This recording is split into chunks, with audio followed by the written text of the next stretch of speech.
Finding your ID on CapCut is actually one of the easiest things to do, and if you do find this video helpful, please do not forget to like and subscribe because I will teach you how to do that.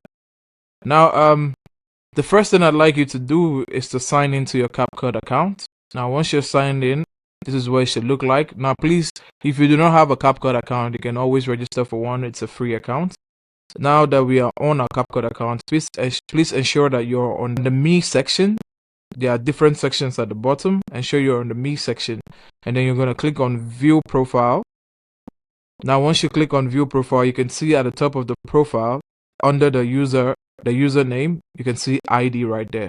Now that's your CapCut ID. Now that you found the ID, if you need to copy it or you need to send it to someone, you can always click on it and you can see it says ID copied.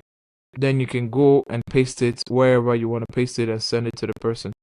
Now that's how to find your ID on CapCut. If you do find this video helpful, please do not forget to like and subscribe, and I'll see you in the next one.